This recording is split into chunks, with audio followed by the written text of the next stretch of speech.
So I started getting notices. And my CPA, who was another clown, did not tell me. He said to me, his advice was just ignore it, which is the worst you could possibly do. You cannot ignore a notice from the IRS, especially workers' comp. So I ignored it for like 6 months and I kept getting them, and they were big, long notices. Like it's not like a couple pages. Oh, it was horrible. It was horrible. It was horrible. So I ignored it. I ignored it. And then I got an invoice from workers' comp for $60,000. Hey everybody, Eddie Babbage here, founder, CEO of Timeline Genius, your host of the Wedding Industry Insider Podcast, back with another great episode. I am here with Annette Naif. She is the founder and creative director at Naif Productions, a strategic event production company specializing in corporate, social, nonprofit, and weddings. And Annette also coaches planners on how to start their business without spending too much money. So Annette, thank you so much for taking time to do this interview. I'm very excited. Yes, me too, Eddie. Thank you for having me. It's a pleasure to be here. Awesome. So beyond the intro I just gave, Annette, and I'll kind of tee this up for folks. I want them to get a preview of what they're going to learn if they stick around. We're going to talk about how to get customers, which, if you're not getting customers, you don't actually have a business. Like that's what this is ultimately about, finding people, bringing them in and serving them. So we're going to talk about that. Before we do, I would love it if you would just kind of tell our audience a little bit more about your background and how you currently, how you got to be where you currently are. Oh boy, that's a long time ago now. Yeah. So I've been in this industry for over 30 years. It's probably more than that now if I really count back. But so I started doing events like even in high school. Like I was the girl that everyone went to, got everybody together, planned all the parties or the trips or whatever it was. So it started very early. And then I started working for Sebastian, the hair product company. I lived in LA. I grew up in Michigan, but I moved to Los Angeles and I lived there and I worked in film and television for 17 years. About I was with Sebastian for about 5 years and then I got into film and television and I was a production coordinator. So I did everything behind the scenes. And then from there, I moved to New York. So I lived in New York for 25 years. I'm still there, but I'm also in Florida now, as you can see the background. So I'm half of the year, snowbird, as they call us. And when I got to New York, I just, I was working for a commercial real estate company. I was planning all their events. I was the director of operations. And I decided to start my own business. I didn't know what that really meant. The economy crashed in 2008, 9. And I thought, you know what? I'm going to start my own business. I'm tired of working for other people. I want to do my own thing. I had a legal background, which was super helpful. So I just kind of put the website together, started the incorporation, got that all going. And I just started networking. I mean, it was just that's kind of where it started. And I got a year severance. They laid me off, which was like the best thing that could happen. And I got a year severance. And during that time, I had already started the business. And then 3 months into it, they laid me off. And so I was like, okay, here I go. So I spent, all that time. It's been 15 years now. So it Wow. goes by fast. It goes by fast. That's amazing. When I hear stories like that, first of all, I'm a recovering lawyer, so the legal background, is like a shared connection point. Yes. But it always, and I think most people listening to us, anybody that's really taken that sort of trust fall, that plunge, and believed in themselves like enough to leave corporate America, to leave the sort of tried and true path of a 9 to 5 paycheck, and to go out and start their own thing, like it always just touches me. Yeah. Tell me a little bit more. Was it a hard thing for you, or? I mean, along the way, yes, I remember really hard times where I thought, I don't know if I can do this. I got to pay the bills. Now, Yeah, granted, it was just me. I didn't have right, children. right. It was just me. So it is a little Mhm. bit easier.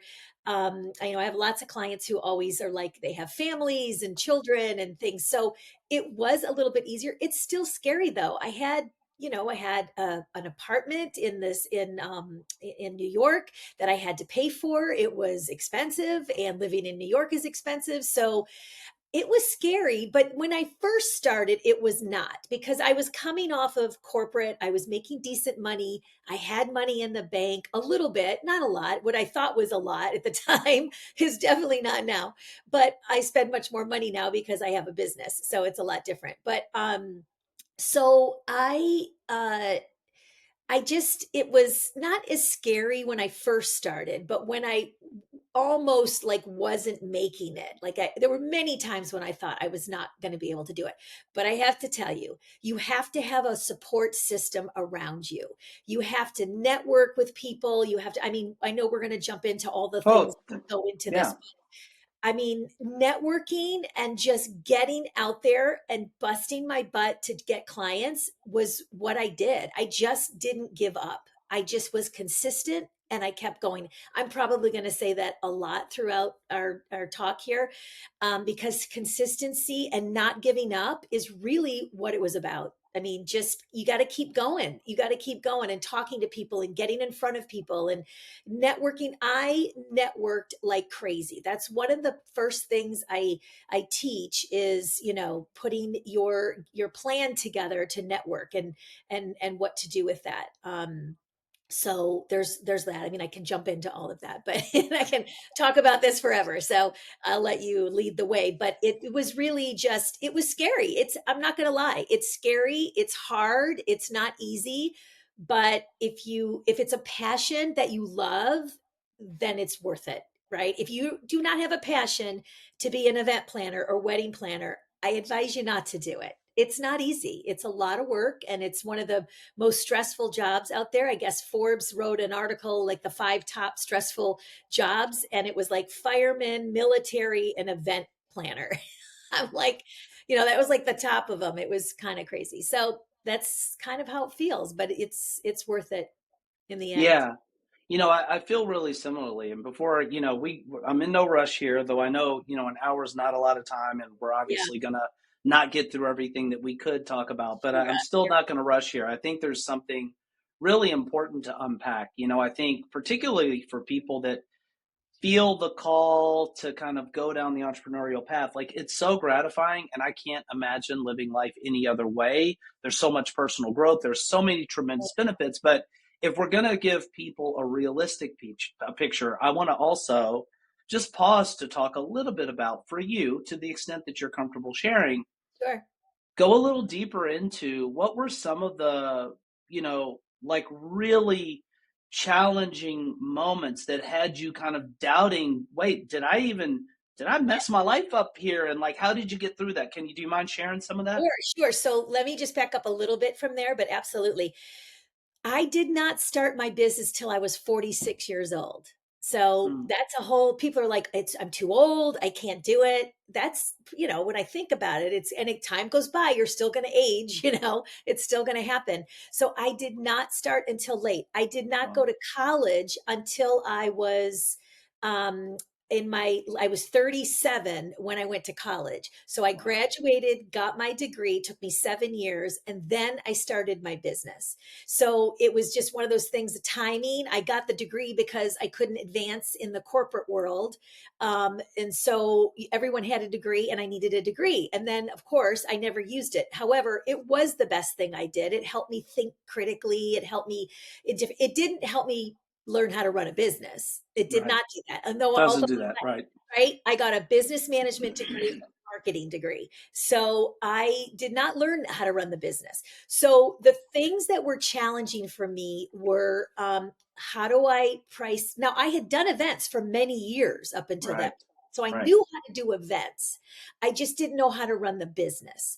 And so I didn't know how to price myself. I didn't even know how to talk to the client. I didn't want to look like I didn't know what I was doing, but I had to make it look like I knew I was doing in professional wise, right? So I didn't know how to price myself, how to talk to the client, what forms I should use. I mean, how do I market? How do I get clients? Like all of that. So that was very scary in that sense. And then some of the things like if you're not getting the clients, the money's not coming in. And if I'm not pricing myself right, the first event that I did, I made a negative $57 an hour. Now I figured that out after I had got a coach. I finally found a coach after a year of, trying to figure it all out myself. Nobody would coach me. There weren't really coaches back then, like there are now, but, so I ended up finally finding somebody that would help me. And that kind of got me going. And that's when I figured out how much money I was actually making. So, not pricing yourself right is a big thing, because if you're not going to make the money. So, I do teach a lot of that on how to price yourself and looking at how much money do you need to be making and what does that look like. And there's so many ways to make money in this industry. I mean, I luckily, as I said, with my legal background, I do a lot of site selection and contract negotiation piece, which I teach that. So it's a lot, it's a ton of work. But once you learn it, it's all the same with every single venue. It's pretty much the same. It's just a matter of, learning all the different clauses and concessions and all the stuff that you need to know that can go into an agreement and saving your clients hundreds of thousands of dollars on the front end. So to touch on more on the question was diving deeper into like what happened, like things that happen. Can you rephrase that again? Yeah, like difficult moments, and Yeah, also difficult in moment. that, yeah, you spoke, I think, nicely to that, like just and it really resonates with me in that, because a lot of Yeah, people, they get into it because they have the passion for the planning, but they're not even thinking about what you talked about, which is the business, like how do I yeah, create and run and manage the business. But the yes, other thing I guess I'd just like to hear is, when you're going through those scary times, what is it that pulled you through from the yeah. inside? What motivation or passion or thoughts, like what pulled you through it? That's such a good question. I'd have to say my community, like the people around me that were, supporting me and you got this and keep going. And I was constantly surrounding myself.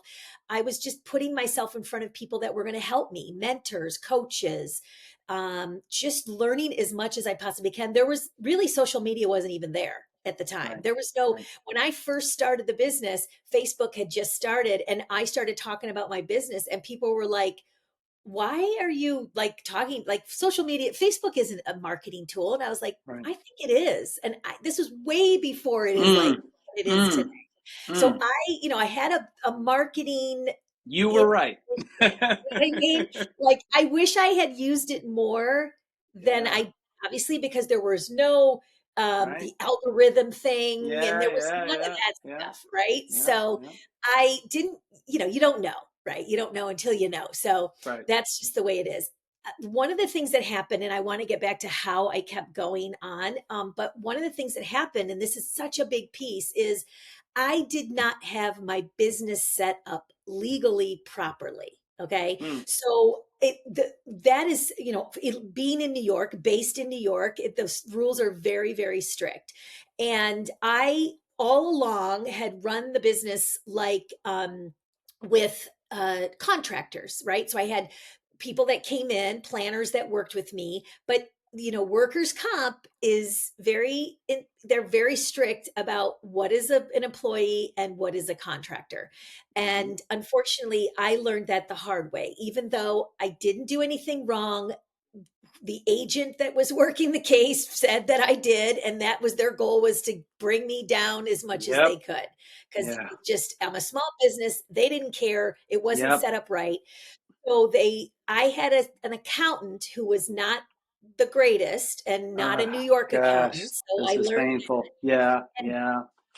they advised me the wrong way. And as I was getting notices, the only reason workers comp came to me was because I had opened, I was going to have payroll done through ADP. Okay. Right. And ADP, Um, it was one bad advisor after the next. oh So when man. I opened it up to have my payroll done through ADP, because I thought, well, this is what I should do. Other people are doing Right, it. I didn't right, need to, but I did it. right.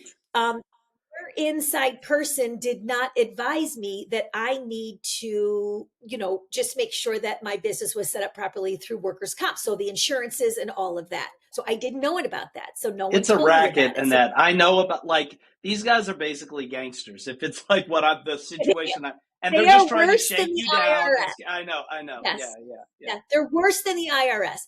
yeah. But it was a simple thing that all I had to do. So I started getting notices. Right. And my CPA, who was another clown, did not tell me. He said to me, his advice was just ignore it, which is the worst you could possibly do. You cannot uh, ignore a notice from the IRS, especially workers' comp. So I yeah, ignored it for like 6 months and I kept getting them, and they were big, long notices. Like it's not like yeah. a Ruins your couple pages. day. You see something like that, you're like, Oh, oh God, I was it was having an okay horrible. day till yeah. It was horrible. It was horrible. So I ignored it. I ignored it. And then I got an invoice from workers' comp for $60,000. Oh, is And that I thought, all? yes. And I thought, okay, I got to get a lawyer now. Like Yeah, definitely. this Yeah, now I have to pay attention. So I yeah. went ahead, and because of my network and the people in my network, they people, and I had a legal background. So I interviewed like five different lawyers, Mm, and they were mm, all from like $10,000 to $30,000 it was mm, going to cost me. And I was like, this is mm, ridiculous. I found mm. one that was great, but through my networking and people that I knew, and it ended up costing me all in all about $25,000 at the 20,000 at the end. It took 7 years. It was like Oh my God. 20,000, and it was all over someone I paid $5,000 to, and it was because I had given her a reference on LinkedIn, and just gave her a reference how great she was and this and that. Yeah, It yeah. worked with. They took it like she was an employee. They went to my LinkedIn profile and Oh saw my God. that. I know it was really bad. It was really bad. So I got a great CPA. I mean, I got a great lawyer, employment lawyer, and he was very gracious and helped me. At that point, I thought I was about 5 years into the business. I really didn't think I was going to make it, because with how was I going to come and pay $60,000, and what was I going to do? And it all worked out. The thing that just keeps me going is I love what I do so much, and I didn't want to fail. Like I wanted to, I had this dream of what I wanted my business to look like. Now that dream has changed along the way, and it always does. You change your business. I just didn't give up. I just kept going. I had the right people around me, is all I can say, is to help me keep going. And, you know, I just was born with a drive, I guess. So, So I asked you about the tough parts, right? Like the yeah. challenge, and what a story that I'm sure people listening, like we've all been in like some situation like that, like the Kafka novel where you're just like the system wheels are just turning against you. You can't Oh, yeah. reason with anybody and say this Oh, doesn't yeah. make sense. You guys are Nobody just cares. They hate victimizing me. it. Yeah. Yeah, Yeah. all of that. I want to, before we do get into marketing, and I definitely, I'm going to make true on that promise to kind of go down that Sure. path. But before we do that, I want to look at the light side of things, right? The good things. If Yeah. you had to pick up, just elevate one thing or maybe two that really that you just love about being an entrepreneur, having your own business, like what comes to mind as just the most profound benefits for you? Well, it's, obviously the freedom that I have. I get to have, I go to the gym in the morning. I don't have to go to an office and work with people that I don't like. And I don't have to clock in at 9 o'clock and commute and do all of that. I get to, while I have a team and I have to pay everybody, it's my money. I get to decide who I want to work with and what clients I want to have. And just when it comes to doing the event, so like, when we're doing these nonprofits and they're making money for these amazing organizations, and we've helped create that environment, and we've advised them on how to make the money and how to do that. Or a wedding, when the couple is just so happy and they say to you, thank you for the best day of my life. And it's like, wow. I mean, just even saying that, I get the chills, because it makes you feel so good. You work so hard, and they appreciate what you've done for them. It's a big deal. Events are a very big deal, especially weddings. It's very emotional. The best day of their life, it's such a rewarding. I love running the business piece of it. I do love running the business. There's pieces that I don't love, but now I can hire people and have them do it. But and it's just there's just so many good things. I can make my own schedule. If I want to block a day, I can. I don't have to report to anybody. Although, you have clients you have to kind of report to, and they keep you going. So you get to pick your own client. You get to pick the people you want to work with. And that's the best part, because I've had many corporate positions where I didn't like too many people that I worked with, and there's nothing I could do about it. They That were so lazy and they all got promotions. And I watched, plenty of people I worked with that did not deserve to get into positions that they should have been in. And there's nothing you can do. You just have to, keep going. And so that's why I want to start my own business. Was I was tired of watching everyone around me get all the promotions and I wasn't. So it was time.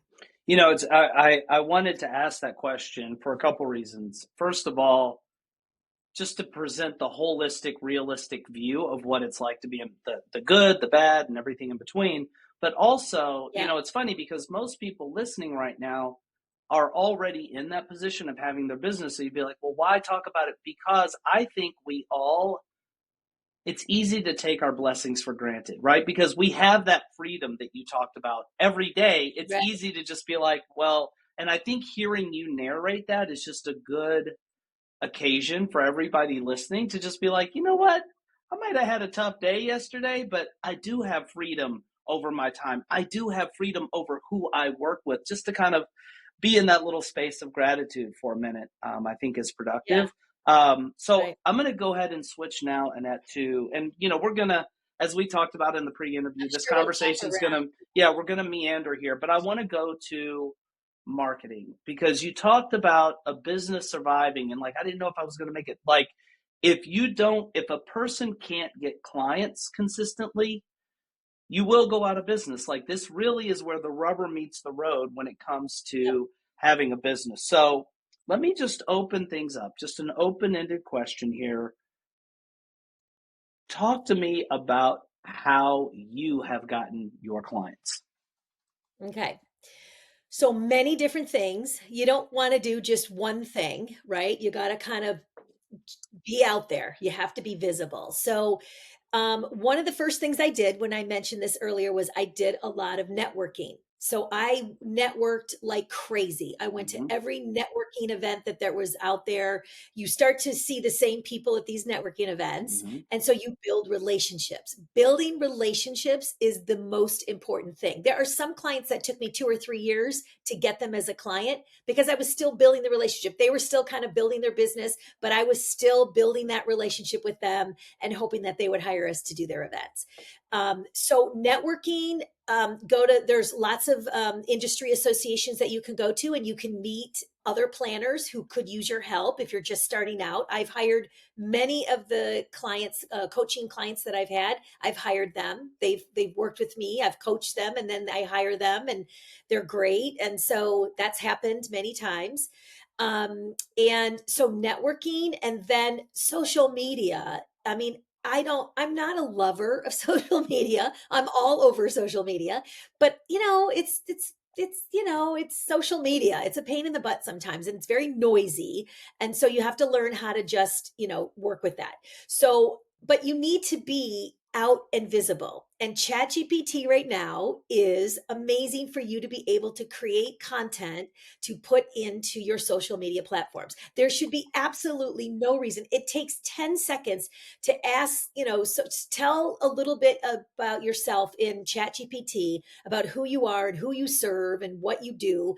And they will know who you are. ChatGPT will know who you are and say, look, I just started my business. This is the name of my business. I'm looking for wedding clients.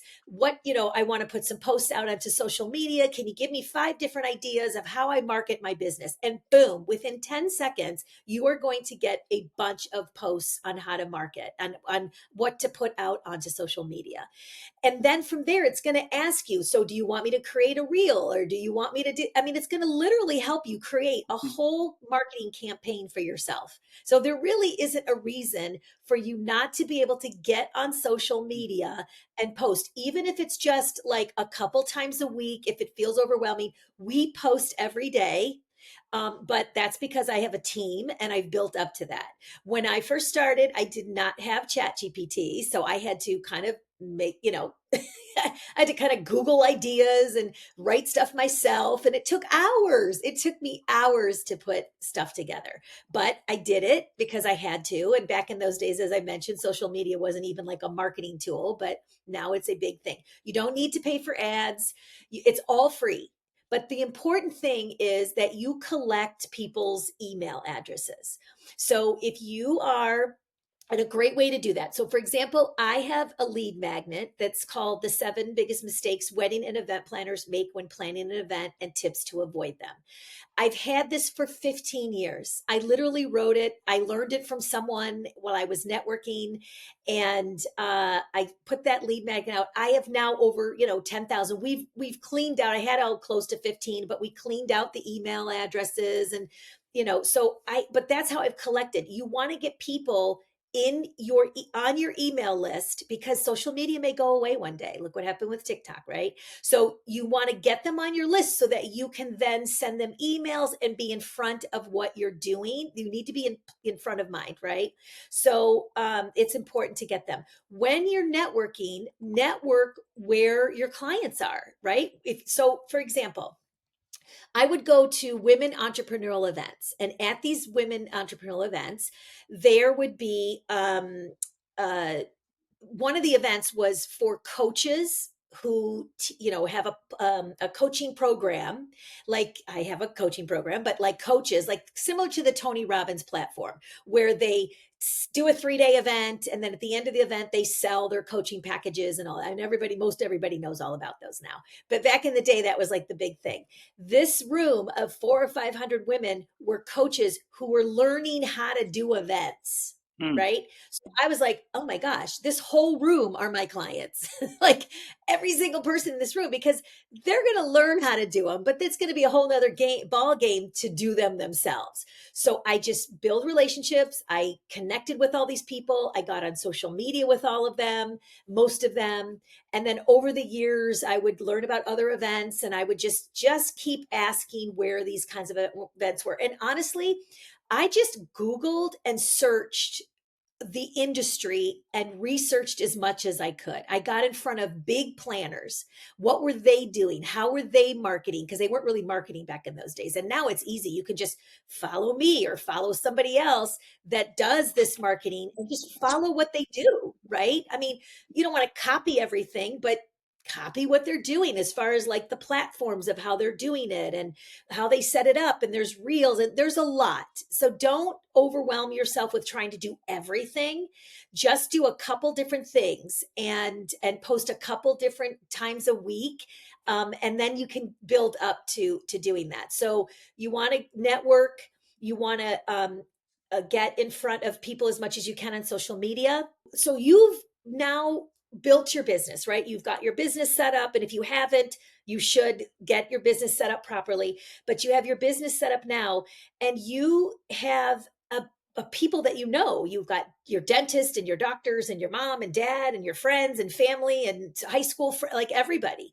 You need to announce what you're doing. You have to tell people what you're doing, because if they don't know that, oh, Annette was, working at a law firm and now she started a business. If they don't know that I'm now venturing into doing event planning, they're not going to, how are they going to refer you? How are they going to talk about what you do? And they're going to hear.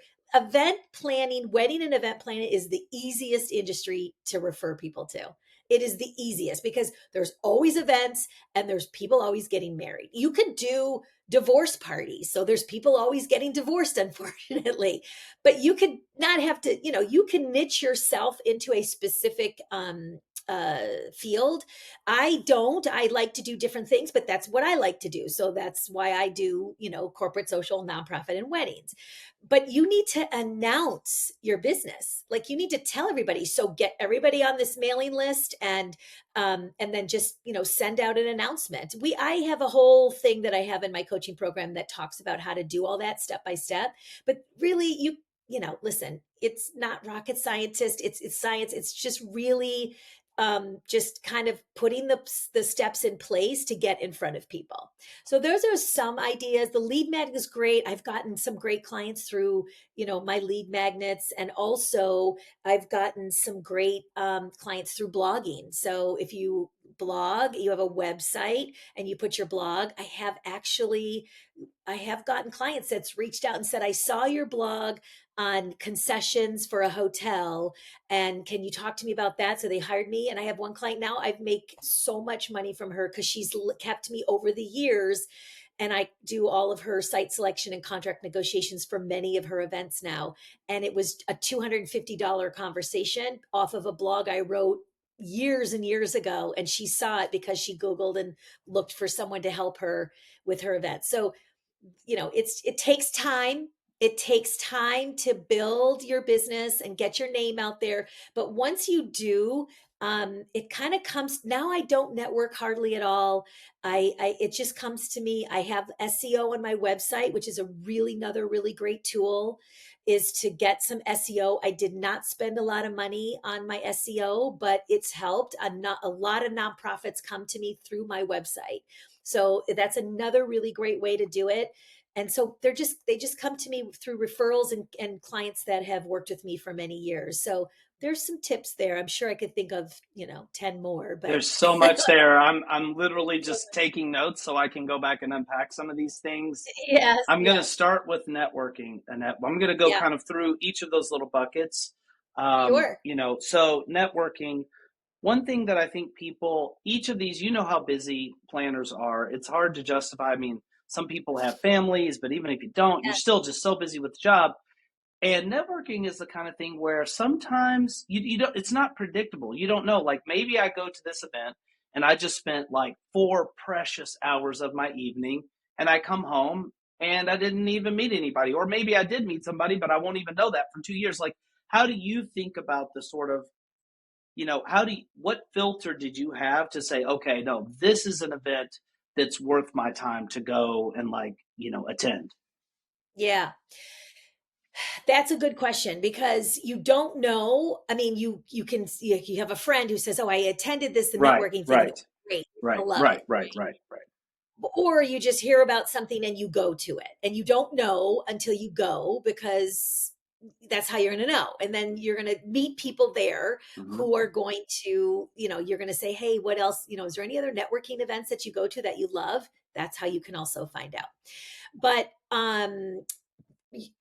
I want to say something about your point of people are busy and all of this. I get that, but you also have to work. So you gotta find the time. If you want it hard bad enough, you need to find the time. But there are different times during the day when there's networking events. So, like, for example, for BNI, BNI, which I'm not I've been to many events. It's Business Networking International, I think it's called. Okay. And you can go to there's many, many chapters. Like if you're in in New York, there's many chapters. So you get to attend the chapters twice for no fee. And Mm-hmm. I didn't pay for hardly any events when Mm-hmm. I refused. I wasn't going to pay for networking. That's crazy. So unless it's like, I know there's big companies that are going to be there or something later on, I would, you kind of know who's in the room. You want to make sure the right people are in the room. Now, BNI is all business people. So it's lawyers and real estate and accountants and all kinds of people, which is fine because our industry can refer to anybody. So their uncle, might be getting married, or their sisters or whatever, or their company that they work at does events, and they can introduce you to their HR people or whoever their marketing people are. But you can go to these at like 7 in the morning, right? So you can go before work. You can still go to your job, which is why they do the meetings at 7 in the morning. And as planner, I don't like to get up that early because my day doesn't start really till 10, and I get to make that that choice. I go to the gym in the mornings. I like to have my mornings for myself, and that's what I get to choose, which is why I love having my own business. So, but at times I would like, and then virtual came along, and they do have lots of virtual meetings now because of COVID and that whole thing that happened. So there are ways for you to network after work, during your lunch. But you just kind of have to make the effort. It's a lot of work. It's a lot of work, but when you're younger, and I'm older now, so I kind of don't, I'm a homebody and I kind of don't want to go in and do all the networking, but I don't have to at this point. I'm actually trying just to slow down a little bit and not do as much, which is hard to do when you have a business. It's like, how do you slow down and say no to things? But you just charge more, and then that's how it slows down, is you charge. So that's kind of how that works. But as far as that networking, did I answer Yeah, that? I just want to make definitely. Yeah, no, I think that that's really sure. helpful. Yeah, you Um, just kind of have to see. It's trial and error to see what you're going to like, what you're not going to like. I was in a women's networking group for, oh my gosh, 12 years. I loved this group. There were only 20 of us, but till this day, I still work with a couple of them and I do their events. They like one of the girl who runs the networking event. Um, she hires me for all her events. So it's worked out. I loved it, but I now move. I'm half of the year in New York and half of the year in Boca Raton. So I can't go to the meetings, and they're in person. So unfortunately, I'm not part of the group anymore. But I made some wonderful connections that I'm still close to many of them. So I, you find your niche, you find it. As a wedding planner, you know how important it is to create detailed wedding day timelines for your events. But creating your timelines can be a tedious and time-consuming job. Until now. Because Timeline Genius lets you create beautiful, detailed wedding day timelines with ease. And it keeps everything you need on the wedding day in one central place. Here's how it works. First, Timeline Genius saves all your clients, vendors, and venues in your Rolodex, so you don't lose time looking for their information. And when you're ready to create a new timeline, you simply enter the key information for your wedding. Click a button, and voila! Timeline Genius magically gives you a customized timeline for your event, where all the details are laid out and the times are calculated for you. From there, you can easily edit your timeline by adding or deleting items, inserting images, changing font styles, and customizing everything to your liking. You can also instantly shift the times for as many items as you want. And when it comes to your clients and vendors, Timeline Genius lets you give them the highest level of service. You can send them tailored timelines, showing only the items they're involved in. And you can collaborate by inviting them to a mobile-friendly, web-based version of the timeline. You can even set text message reminders to automatically go out on the wedding day. And once you've completed your perfect timeline, you can download it or email it out as a beautifully styled PDF. And that's Timeline Genius, a smart software that will help take your wedding planning to the next level. Start your free trial today. I like this concept that you're talking about. And, there's a book called One Page Marketing Plan. It's awesome. And one of the things he talks about is like building your marketing infrastructure. And that's kind of what you're talking about. Like if you invest in like your networking, like, infrastructure early in your business, yeah, it's a lot of work up front, but Yes. it pays dividends, just like SEO. Like once you've gotten traction, now you can't just like never ever touch it again and expect the dividends to keep. But once you've built that sort of Right. foundation, the dividends come in. There's another tactical area here that I really want to delve into, because I think it makes you somewhat unique, and that's email marketing. Now, I'm not going to say that no other planners are doing it. Obviously, you're not the only one, but it's not as common as it is in other industries. So I want to hear, how do you make that work? I get it. You've got your funnel, you've got your lead magnet. Are you then sending messages to people during that engagement period? What kind of content are you emailing? When do you send it out? Like, how are you making email a productive channel for you? Yeah, that's a really good question. So we used to email every day, and then I don't like to get an email from someone every day. That's annoying. So I told my team, I'm like, it's too much. Like I'm losing people because we can see when people drop off or unsubscribe. And so I don't want to do that. So I will market. I like to teach. I like to teach a lot. So we do stuff about, we'll talk about the events that are coming up, or I'll give tips on things, or how, there's so many topics like marketing and pricing and getting your business off the ground. And, we just kind of, we just pick a whole, and again, ChatGPT can give you, a whole list of what should I talk about? What should I email, my list about, and it will tell you what to do and then create that for you. But I also have a person that is on my team that creates all my content and we create it together. So that's helpful. But how many times do I post? I have a Facebook group for wedding and event planners called Event Planner Society.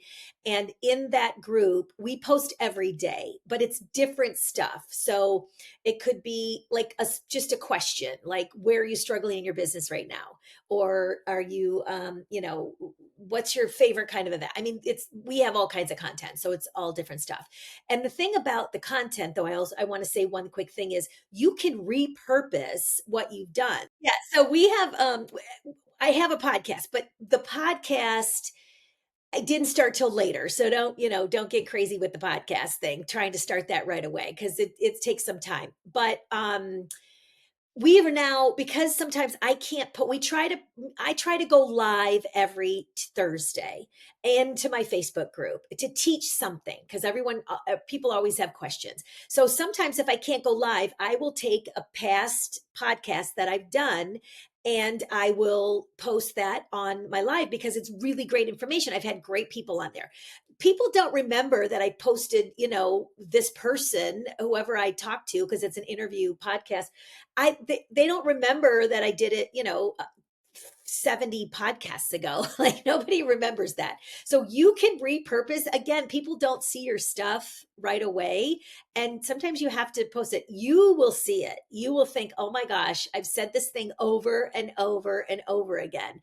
But it could be that one person that didn't hear it. And so that's kind of how it works. You have to repeat yourself, and you do the reposting is really important. But I forgot what you asked No, me. well, Can you so repeat that again? yeah. So we were talking. So you're a step ahead of me, because I'm definitely going to go to social as well. But I'm very interested in the Oh, the email. So email. Yeah. do you have messages that are just being dripped? Have you pre-written emails to go out in a sequence the minute somebody lands on your list? How many emails do you Yes, have? And now what's the cadence? I get yes, you don't want to do every day, yes. like.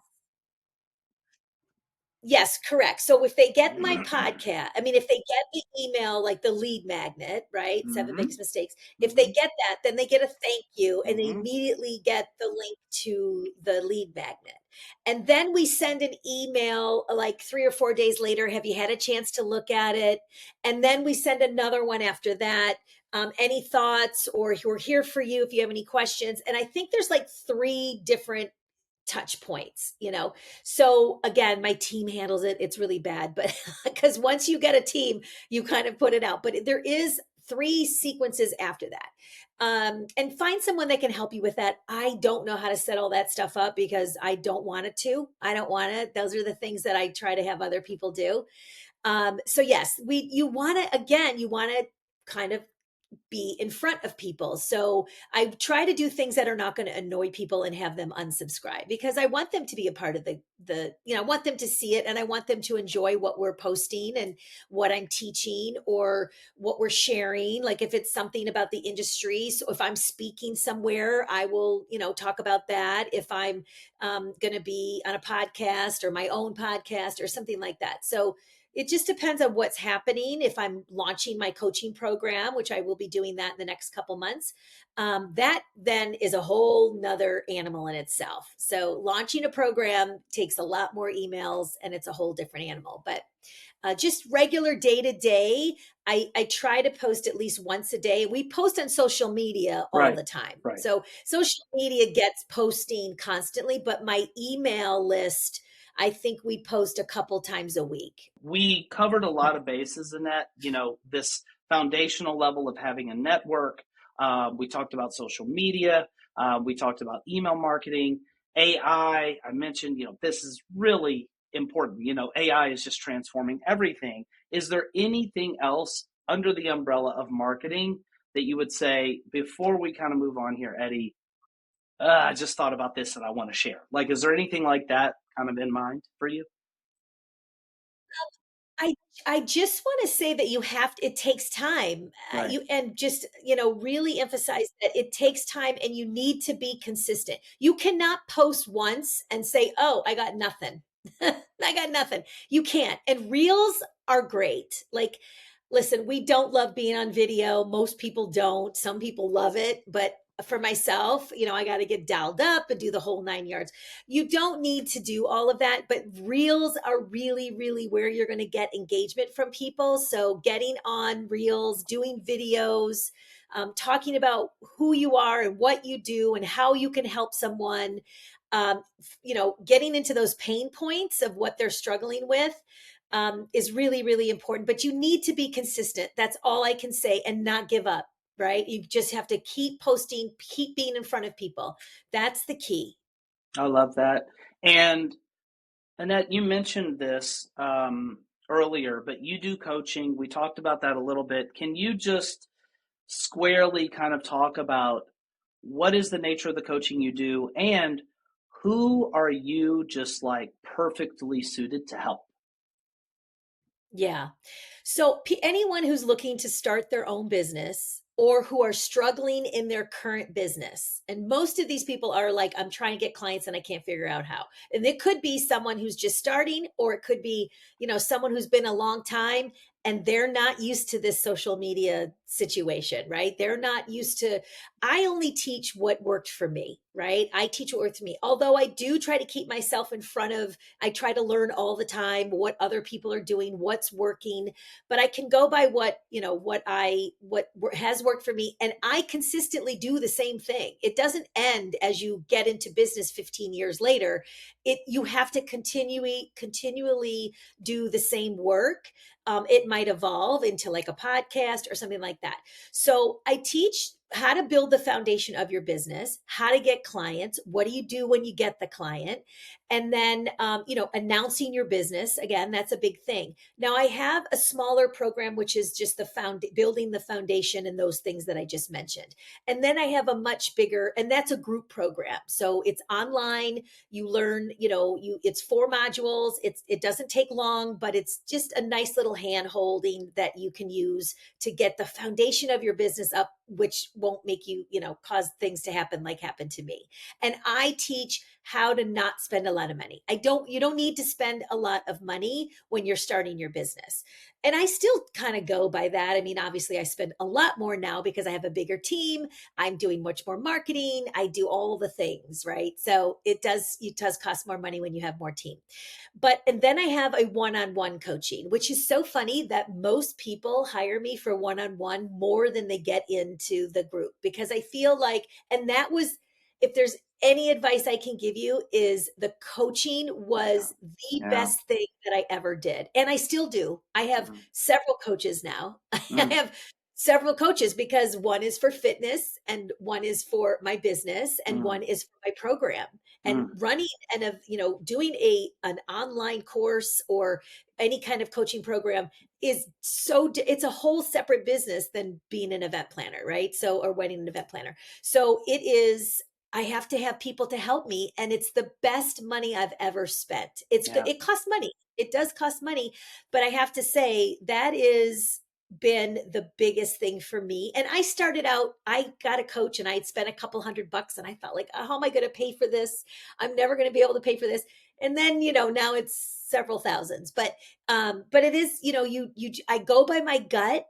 That's the thing that I go by is this going to work for me? And I kind of obviously look into their program.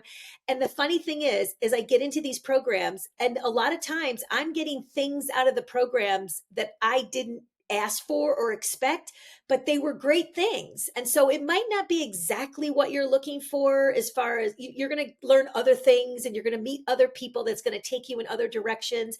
So I just try to keep myself and getting into these programs with coaching, group coaching, where I meet a lot of people and I learn so much from all of these people. One of my coaching programs during COVID, I paid $20,000 for this program, which was insane. It was the most amount of money I'd ever spent on a program.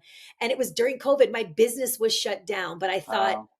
I need this program to get I wish that I had launched my coaching program at the time before COVID hit, because I probably would have made a fortune on it. But I didn't, because I didn't have time. I was running a business, right?